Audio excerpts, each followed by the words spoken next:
মানুষ নতুন, নতুন খাবার খেতে সবসময় ভালোবাসে। তো আমিও এর ব্যতিক্রম না। হুটহাট আমার এটা সেটা খেতে মন চায়। তো আমার ভাই আবার অনেক মজার, মজার খাবার বানায়। সে শেফের কোর্স করেছে।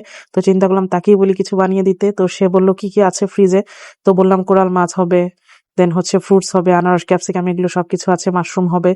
তো যাই হোক সে কোরাল মাছটা সুন্দর করে কেটে নিল। কি বানাবে আমি জানি না, দেখা যাক। এখানে ২ রকমের ক্যাপসিকাম, পিঁয়াজ, কাঁচামরিচ, দেন আনারস এগুলো কেটে নিয়েছে। তো তারপরে সুন্দর করে কোরাল মাছটা কেটে, কাটাটা আর দেখালাম না।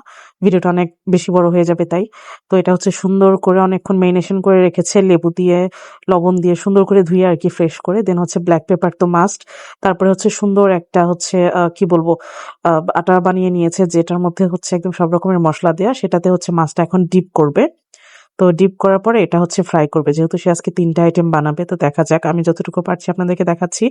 ফুল রেসিপি মনে হয় না দেখাতে পারবো। তো এটা আমার সিম্পল একটা ভ্লগ, জাস্ট কি ভাইয়ের হাতে খেলাম আরকি। আমার এমনিতে অন্য কিছু বানিয়ে কেউ খাওয়ালে আমার খুবই ভালো লাগে।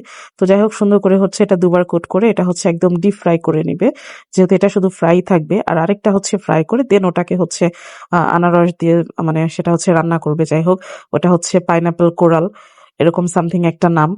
তো এই তো আরেকটা পিস। কোরাল মাছটা বেশ ভালোই ছিল, বড়ই ছিল। আমরা বারবিকিউ করার জন্য এনেছিলাম। তো বারবিকিউ করিনি। কিছু খেতে চাওয়াতে আমার ভাই বলল যে, "ঠিক আছে, আমি একটা নতুন ডিশ ট্রাই করি।" তো সেটা সবাই মিলে ট্রাই করি কেমন হয়।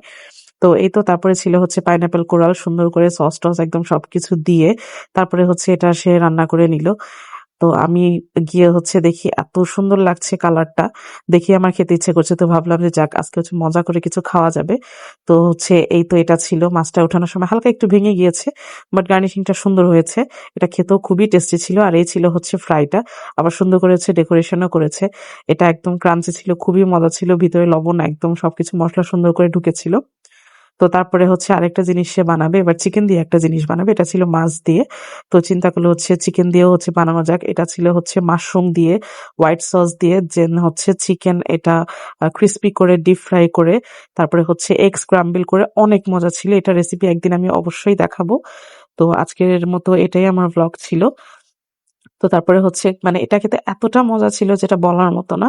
তো এটা রেসিপি ডেফিনিটলি আমি আপনাদের সাথে একদিন শেয়ার করব। তো তারপরে রাত্রেবেলা আমাদের মন চাইলে একটু ফুচকা খেতে আমরা চলে গেলাম ৩০০ ফিটের ওদিকে। তো ৩০০ ফিটের ওদিকে গিয়ে একদম যে মামার ফুচকাটা খাই।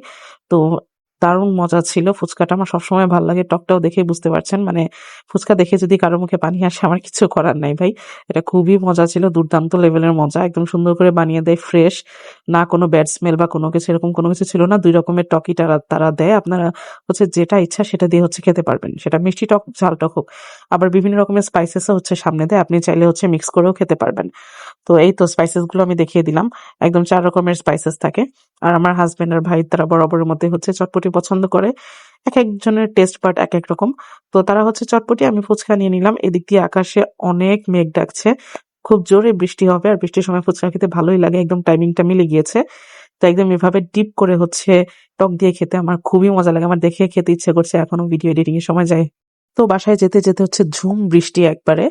তো বৃষ্টিতে করে হালকা ভিজতে, ভিজতে রিক্সায় করে বাসায় চলে গেলাম। তো আজকের মতো এ পর্যন্তই। সবাই ভালো থাকবেন। আল্লাহ হাফেজ।